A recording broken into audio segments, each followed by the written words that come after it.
Raja Abraha hendak menyerang Ka'bah, namun digagalkan oleh burung ababil yang dikirim dari neraka membawa tanah liat panas yang akhirnya pasukan beliau dikalahkan.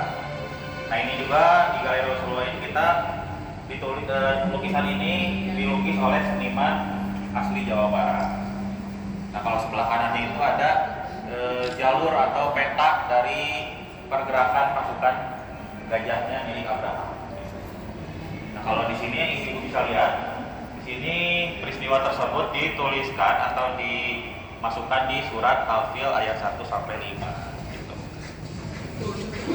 Nah sekarang kita masuk ke fase pertama, yaitu pra-nabian atau Nabi Muhammad belum menjadi nabi. Di sebelah kiri saya lihat ada surat Al-Anbiya ayat 107. Jadi di nabi-nabi lain, jadi Nabi Muhammad itu adalah nabi yang diutus untuk seluruh alam. Kalau nabi sebelum-sebelumnya itu hanya untuk umatnya, seperti Nabi Ibrahim, jadi ada umat tertentu. Nah kalau Nabi Muhammad ini seluruh alam sampai kita saat ini, jadi tidak ada berhentinya. Nah, kita lanjut. Dan di sini juga Nabi Muhammad sudah ada disebutkan di kitab-kitab. Di kitab Injil, Taurat itu sudah menyebut akan ada nabi yang akan datang di dunia. Nah ini ada silsilahnya dari keluarga Nabi Muhammad.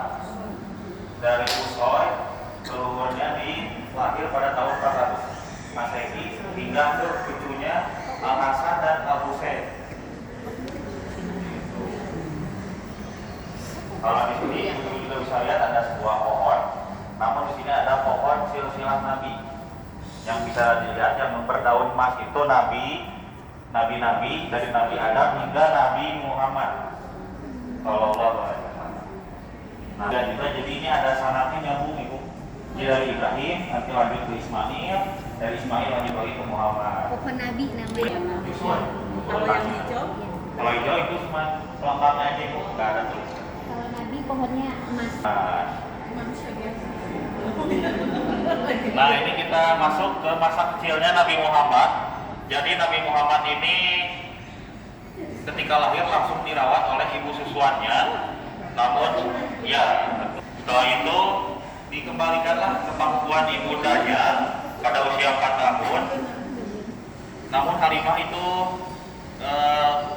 kaget ketika melihat Nabi Muhammad didatangi oleh 2 malaikat yang mencuci hatinya dengan air Zam-Zam. Itu. Namun sayang sekali 2 tahun kemudian Bunda Aminah wafat. Jadi Nabi Muhammad itu menjadi yatim piatu ketika umurnya 6 tahun. Lalu setelah itu dilanjutlah dirawat oleh sang kakek. Siapa ibu-ibu?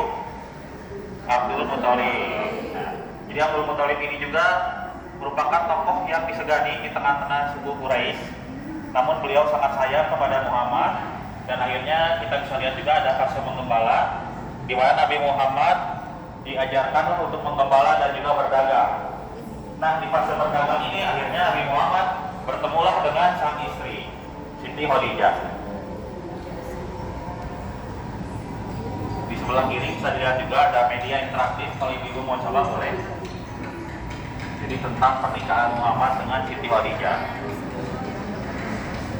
Jadi awalnya itu Siti Khadijah yang nitipkan barang dagangannya kepada Nabi Muhammad. Akhirnya jatuh cinta dengan cara Nabi Muhammad melakukan cara berdagangnya. Akhirnya memutuskanlah untuk menikah dengan Nabi Muhammad dengan mahar 20 ekor unta dan 12,4 ons emas. Bisa dibayangkan ya ibu-ibu. Jadi sudah sangat kaya beliau. Nah ini kita ada kasur atau replika dari kasurnya Nabi Muhammad di rumah Siti Khadijah. Walaupun sudah menikah dengan saudagar kaya dan juga beliau berdagang dagangan, tapi bisa dilihat dengan cara berpakaian beliau tetap sederhana. Tidak ada melebih atau pakai emas, bajunya sutra, bagaimana bu ya? Jadi cukup sederhana. Jadi Siti Khadijah pun menghabiskan uangnya hanya untuk mendukung ininya Nabi Muhammad, dakwahnya gitu. Nah dilihat juga ibu selanjutnya ini ada lingkungan rumahnya. Lingkungan rumahnya Siti Khadijah Di sini juga kita dilengkapi dengan augmented reality, jadi bisa lebih membayangkan bagaimana aktivitas yang terjadi pada saat itu. Itu juga bisa ya. Lagi kecil, dia masuk, air ulang, Pisang sebelumnya.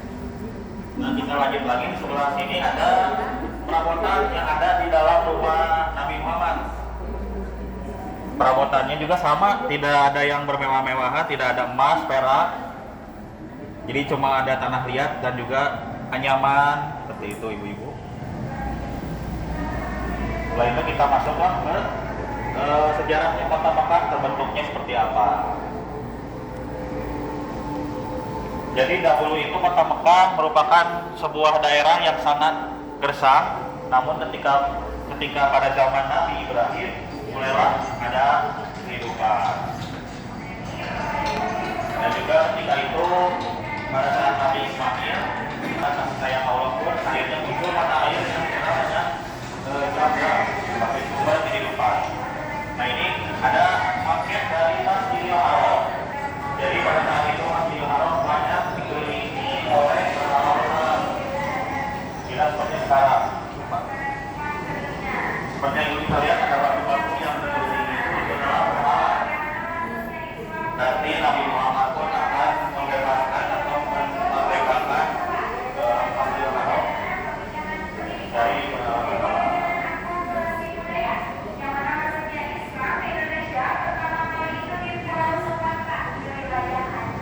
Di belakang ini juga bisa lihat ada penjelasan mengenai peristiwa empat kabilah yang memperebutkan untuk menempatkan Hajar Aswad. Jadi akhirnya Nabi Muhammad memberikan syarat untuk mereka memegang Hajar Aswad dengan sebuah kain. Jadi saja seperti gambar di sebelah kanan itu.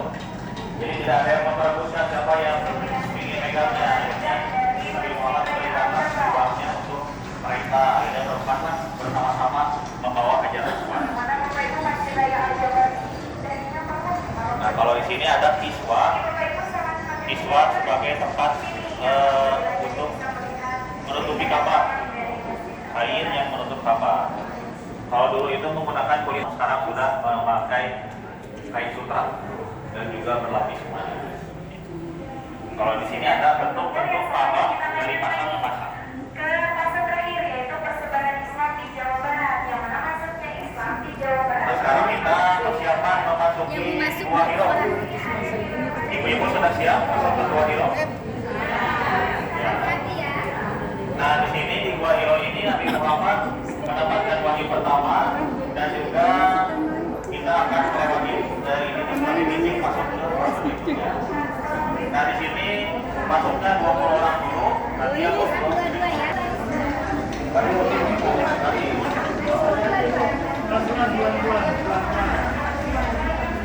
dari dulu.